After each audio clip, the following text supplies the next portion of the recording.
विवाह के बाद पति पत्नी को यह करना चाहिए। क्या? जो नव विवाहित होने वाले हैं उनको तो हम पहले ही बता रहे हैं, और जिनके रह चुके हैं उनको तो अब क्या बताएं, अब तो बहुत समय निकल गया। लेकिन फिर भी मानस जी बहुत सरल हैं, कोई भी सुना सकता है।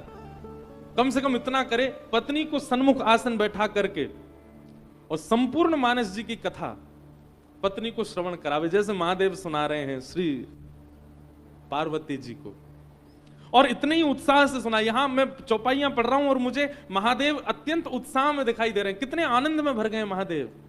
महादेव कह रहे हैं, बोले राम कथा क्या? राम कथा कलि विटप कुठारी, कलयुग रूपी वृक्ष को नष्ट करने के लिए कुठारी यानी कि कुल्हाड़ी के समान है राम कथा।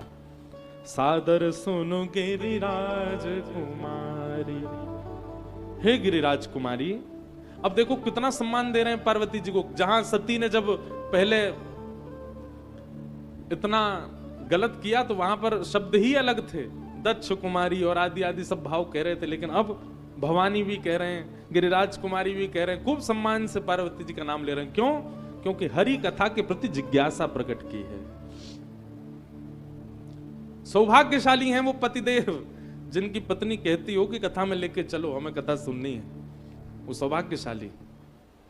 उनको सबके सामने छूने में शर्म आ रही हो तो एकांत में पांव छू लो एक बार पत्नी के, बोले वाह भैया पार्वती जी आई घर में हमारे, कथा के प्रति इतनी रुचि। अच्छा, इस बात पे इतना लोग हंस क्यों जाते हैं? पूजनियों को बंधन करने में कोई दिक्कत थोड़ी होनी चाहिए।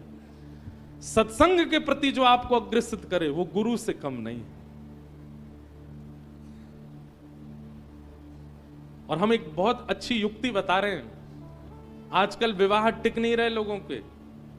अगर चाहते हैं कि विवाह टिके तो ब्याह के बाद कुछ दिनों के लिए, भले ही 9 दिनों के लिए कहीं तीर्थ में जाइए, और वहां तीर्थ में दोनों ब्रह्मचर्य का पालन करते हुए मानस जी का पाठ एक दूसरे को सुनाइए।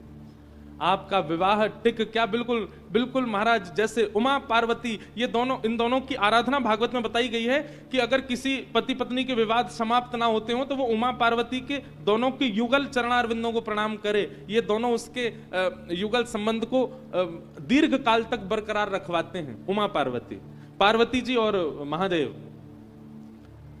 यदि कोई मानस जी का पाठ सुने सुनावे 9 दिन के लिए, बस ब्याह से घर से एकांत दूर फोन स्विच ऑफ करके चले जाओ, मानस जी का पाठ करो, कथा सुनाओ एक दूसरे को, महादेव पार्वती की कृपा होगी, आपका संबंध दीर्घ काल तक चलेगा।